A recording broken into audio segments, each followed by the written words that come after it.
Let's talk about Ghana 2024 elections. Some people claim that, both political parties are the same. The outgoing president and the incoming president are all the same. You see, the main reason why Ghanaians voted massively against this current administration is because this current administration, they are too wicked.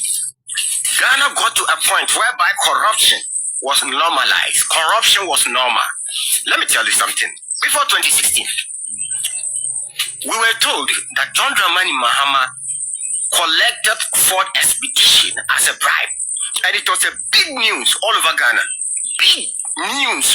Ford Exhibition, ordinary Ford, American Ford. Are you trying to tell me that a whole certain president cannot buy ordinary Ford? But this was big news. We all believed in it. We all criticized the president. We insulted him. The man was confused. He tried explaining to Ghanaians that it was not true. But all of us, we believed in the current administration. Ghana now got to a point whereby stealing billions of dollars was now normal.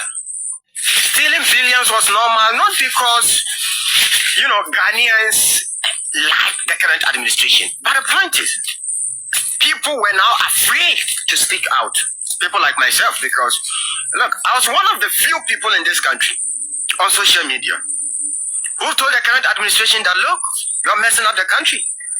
You can't be stealing $10 billion out of the economy and you expect things to move normal. I was just out of the country. People like Kaka in Nigeria were murdered. And nobody is being arrested up to date. Over 11 people in Chechima were shot and killed. I went to the funeral myself in 2021.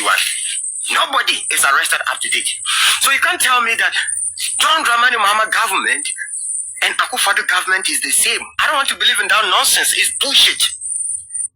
Who was killed for voicing out under John Dramani Mahama administration? Let me know.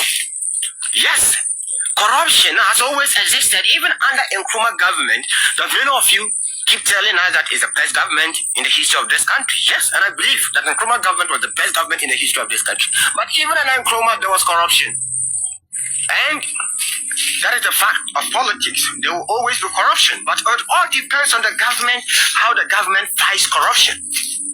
I still remember in 2023, I partook in a demonstration which I posted it on this same platform. Bank of Ghana told Ghanaians that over $6 billion is gone missing. Some people claim that the vice president of Ghana is a peaceful man and he considered defeat very early. No, that is wrong. He considered defeat because he have no option than to concede defeat. Because over 1 million vote difference. How are you going to stay? Let me know. Can you thumbprint over 1 million votes? Can you? You can't. That is the fact. And that is exactly how the current president lost in 2016. Over 1 million vote difference. John Dramani Mahama today is worshipping Ghana. Ghanaians voted massively for him. Not because he's the best president ever, but because you guys failed. It's because you guys failed the ordinary Ghanaian who believed so much in you. You disappointed over 1 million Ghanaians who voted for you, hoping for a better governance from you guys. And this is also a lesson to the NDC. Come and fool. Ghanaians are waiting for you. I really don't give a fuck about what any Ghanaian in abroad think about this video. You can insult me. You can tell me that I'm an NDC guy. But let me tell you one thing. When we were suffering in this country, you guys, most of you were not here. You didn't say it. Some of us voiced it out several times. But nobody was there to help us. Do you know what I went through? It is indeed true that hard times create strong men.